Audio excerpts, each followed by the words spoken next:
Patna pirates versus Bengaluru bulls match number 17 preview అయితే చూద్దాం pro kabaddi season 12 లో.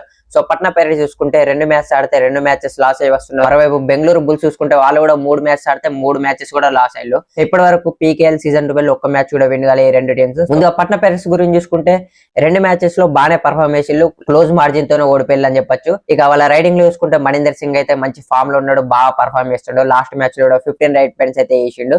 అయన్ రోచప్ అయితే అతను లాస్ట్ సీజన్ లో చూపించినంత ఫామ్ అయితే ఈ సీజన్ లో చూపిస్తలే, మంచిగా పాయింట్స్ స్కోర్ చేస్తుండు. కానీ కోచ్ అనూప్ కుమార్ చెప్పినట్టు ఒక 15+ పాయింట్స్ అయితే స్కోర్ చేయాలి ప్రతి మ్యాచ్ కి. అతను సూపర్ 10 చేస్తే సరిపోదు, 8 పాయింట్స్ 9 పాయింట్స్. ఇక సుధాకర్ చూసుకుంటే అంతగా పర్ఫార్మ్ చేస్తలే, సో అతనికి ఎక్కువ ఛాన్సెస్ కూడా వస్తలే. మోస్ట్లీ డోర్ డై రైడ్స్ లో కానీ ఇద్దరు రైడర్స్ లేనప్పుడు మాత్రం అతను యూజ్ చేస్తున్నారు. సో అతనికి కూడా ఎక్కువ రైడ్స్ ఇస్తే అతను కూడా ఫామ్ లోకి వచ్చే అవకాశం ఉంది. ఇక మెయిన్ గా పట్నా పైరేట్స్ డిఫెన్స్ లో చూసుకుంటే కవర్స్ డీసెంట్ పర్ఫార్మెన్స్ అయితే ఇస్తున్నారు, సంకేత్ సావంత్ అని దీపక్ అని. సో కార్నర్స్ లో చూసుకుంటే రైట్ కార్నర్ లో సోంబిర్ అయితే అంతగా పర్ఫార్మ్ చేస్తలేడు. ఇంకా లెఫ్ట్ కార్నర్ లో చూసుకుంటే అంకిత్ జగ్లన్ ప్రతిసారి ట్యాకిల్ అటెంప్ట్ చేసి ఫెయిల్ అవుతుండు. లాస్ట్ మ్యాచ్ లో అయితే అతని వల్లే మ్యాచ్ ఓడిపోయారు అని చెప్పొచ్చు. ప్రిడిక్టబుల్ అయితే అయిపోతుండే అతను. అతనే మోస్ట్ ఎక్స్పెన్సివ్ డిఫెండర్ వాళ్ళకి. సో అతనే క్యాప్టెన్ కాబట్టి అతనైతే తిరిగి ఫామ్ లోకి రావాలి, బాగా పర్ఫార్మ్ చేయాలి పట్నా విన్నింగ్ కావాలంటే మాత్రం.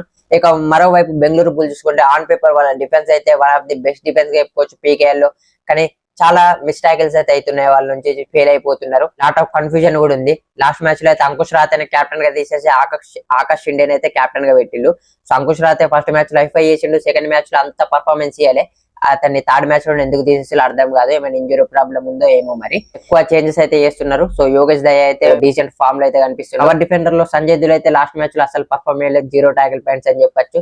ఇక ఆకాష్ ఇండియాని క్యాప్టెన్ చేస్తే లాస్ట్ మ్యాచ్ లో అతనే మెయిన్ రైడర్, కానీ అతను 3 పాయింట్స్ స్కోర్ చేసిండు. అతన్ని సబ్స్టిట్యూట్ కూడా చేసిండు హాఫ్ టైం అయిపోయిన తర్వాత. ఇక రైడర్స్ లో ఓన్లీ ఆశీష్ మాలిక్ మాత్రం డీసెంట్ పర్ఫార్మెన్స్ ఇస్తుండు. థర్డ్ రైడర్ గా అలీ రేజా కూడా డీసెంట్ గా ఇస్తుండు. కానీ వాళ్ళ మెయిన్ రైడర్ అయిన ఆకాష్ ఇండియా మాత్రం పర్ఫార్మ్ చేయాలి బెంగళూరు బుల్స్ గెలాలంటే. ఒకేసారి 3 మెయిన్ ప్లేయర్స్ పర్ఫార్మ్ చేయకుంటే టీం గెలవడం అయితే చాలా కష్టం అని చెప్పొచ్చు. సో మ్యాచ్ లో ఎవరు విన్ అవుతారు అనుకుంటున్నారో కింద కామెంట్ చేయండి. అలాగే నెక్స్ట్ వచ్చే వీడియోస్ కోసం మన పేజ్ అయితే ఫాలో అయిపోండి.